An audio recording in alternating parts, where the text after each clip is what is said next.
It's the last week of the regular season, or it's the start of your fantasy football playoffs. And my goal is to bring you these 7 must-start players for week 14 fantasy football. My whole goal with this channel all season has been to help you win a fantasy football championship. So if you haven't already, hit that like, hit that subscribe button. It helps me out so much answering every start-sit question down below on this video. And we are going to start it off with our first must-start player, which is going to be Travis Etienne for the Jacksonville Jaguars. And there's a long list of players. Like I said, I put this list of players in to talk about must start. And Travis Etienne, I have him projected going 15 carries, 50 rushing yards, and 1 total touchdown in week 14. And I hear you. You're going to say to me, Caleb, you're telling me to start Travis Etienne in maybe the most important matchup all season. And I'm going to say, yes, exactly what you just said. I'm starting Travis Etienne where I have him as my RB25 this week, going up against Tennessee. It's not the best matchup by any stretch of the imagination, but I do have to say, even last week with Tank Bigsby being back, Travis Etienne played in 52% of the snaps. And now that only ended up being around 8.8 points in full PPR for fantasy football. But seeing him get 13 carries for 46 yards and 3 targets for 3 receptions made you feel pretty good. Now, the fact of the matter is this Jacksonville Jaguars offense without Trevor Lawrence, not very good. Going up against the Tennessee Titans and their defense, honestly, I've played them in a few different spots this week just because I think Mac Jones can't really move the ball. In this offense, I think they're going to be forced to run the ball. But I prefer Travis Etienne this week over Tank Bigsby. I have Tank Bigsby down as my RB30, so that's why I'm projecting Travis Etienne this week to have 15 carries, 50 rushing yards, 1 total touchdown, have him as my RB25. Think you're probably starting him at least in your RB2 spot, if not your flex, unless you're absolutely loaded in some 8-man league. But that's kind of my thoughts and feelings around Travis Etienne. Now, I know there's going to be some people that watch this video and they're like, Caleb, I could have told you to start Travis Etienne, or I'm going to argue to sit. You let me know down below and we'll have a little bit of a discussion, but I appreciate y'all for tuning in. The next player that we're going to be talking about, it's going to be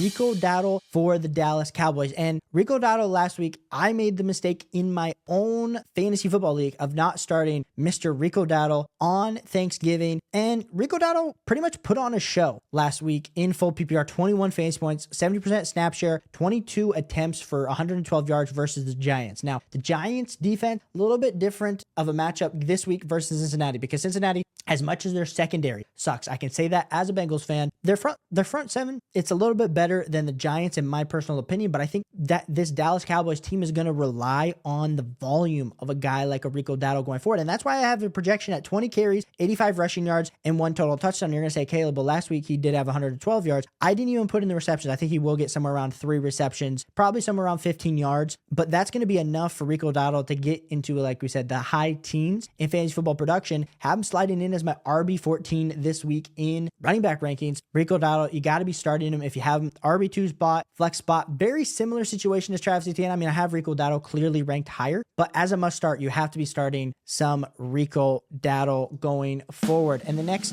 guy, we're going to move off the running backs and we're going to talk about JSN for the Seattle Seahawks. I have him projected at 11 catches, 110 yards. And you guys see the 2 jerseys behind me. We got Garrett Wilson. We got CJ Stroud. I am an Ohio State homer, but I will say JSN has really started to turn it on over the last few weeks. Have him right now as my RB14 going up against Arizona. And I think this is a great matchup for the Arizona defense. Think the streaming option is definitely there going forward. And we'll be talking about that in my video tomorrow. But right now, Jackson Smith-Njigba is the wide receiver 16 in fantasy points per game. He's put up 21, 19, and 11 over the last 3 weeks. So coming into this Arizona matchup, we have to like the way that JSN being used out of the slot has really fully overtaken Tyler Lockett. Honestly, he's becoming the clear alpha even over a guy like a DK Metcalf. I don't think it's crazy to say 11 catches. We haven't seen an 11 catch day since San Francisco in week 11, put up 13 catches versus the Rams. I think this matchup, I think that both offenses are going to be able to get it going enough that I do think JSN, especially in the second half, I think they might be down. I think it's going to be looking really good for JSN as a must start. And I understand you guys might have different opinions. You're going to say, Caleb, I could make this projection ranking. Well, I'm just telling you how I have these projections, how I'm excited, and I'm over the moon. I think some of these guys are about to blow up, absolutely go nuclear, which JSN has been doing all season long. We move on to the next guy that we're going to be talking about, and it's going to be Davante Adams for the New York Jets. And this New York Jets team has been absolutely cheeks. We know that. But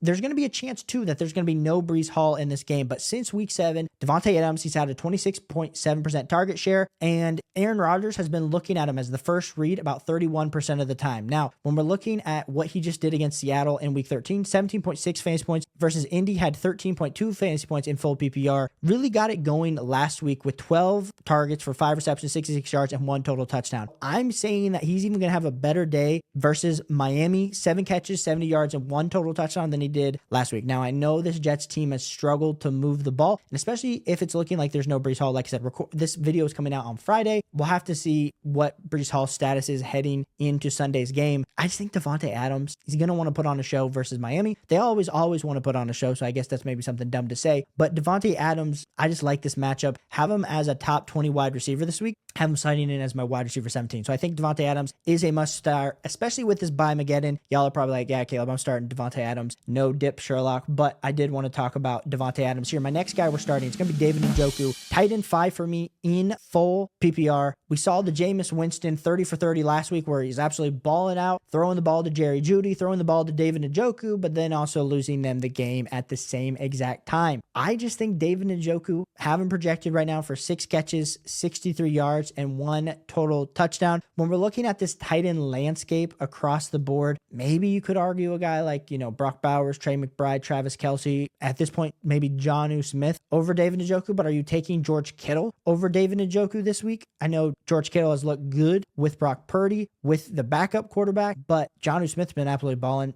I don't know, David Njoku, I understand last week, 26 fantasy points. I think he continues to ride this high versus Pittsburgh, who's really struggled against the tight end position all season long. So with Jameis, David Njoku has been a top 7 tight end in fantasy points per game. He's getting a 20.1% first read target share. And I love me some David Njoku going forward. So I have him projected at 6 catches, 63 yards, and 1 total touchdown. You let me know, are you valuing David Njoku like I'm valuing David Njoku? Because like we said, pretty much besides his top 5 to 6 tight ends, I'm not feeling comfortable on a game by game basis how I'm looking at David Njoku. But we're bringing in 2 more players that you must be starting. Next guy is going to be Jalen Hurts. And yes, Jalen Hurts is a top 1 QB for me this week. Jalen Hurts is my QB1. And I just wanted to bring him up because I think a lot of people would say Caleb, Josh Allen versus the Rams should be the QB1. Jalen Hurts versus Carolina. This is a juicy matchup. Now, earlier on in the season, there might be the argument that, hey, Caleb, they're going to get up so far in the second half. They're just going to pull a guy like Jalen Hurts out. He's not going to be the starter. Well, Jalen Hurts, I believe with Bryce Young on the other side, starting to ball a little bit, making it a little bit more difficult to go play Carolina. I think Jalen Hurts gets around 300 all-purpose yards and 3 total touchdowns with 32 attempts. I think Jalen Hurts is the QB1 for me this week. I think this is an absolutely A matchup, and we'll have to see. He's looking like he's going to get Devontae Smith back this week, so that's also going to rely and make it a little bit easier for A.J. Brown. You still got Dallas Goedert. Saquon Barkley's been balling out in the backfield, and Saquon Barkley is honestly the reason I would argue that Jalen Hurts right now is kind of looking like the overall QB3, QB4 in fantasy football right now. But going forward, I just think in some of these matchups when Jalen Hurts is actually going to be able to cook, when it might be a little bit closer matchup where they have to throw the ball, and especially when that deep ball, which in recent weeks has kind of been hit or miss for Jalen Hurts, if he can get that deep ball going, we all know the tush push is absolutely legendary. Jalen Hurts is that type of guy and that type of quarterback that I want leading my team into the fantasy football playoffs. And in week 14, I don't care if you're in the playoffs or you're 1 week out. I think Jalen Hurts is an absolute dynamite start. And my last and final start, it's going to be Russell Wilson for the Pittsburgh Steelers. And it is bye Mageddon. So there is a ton of teams on bye. So if you're in the quarterback market,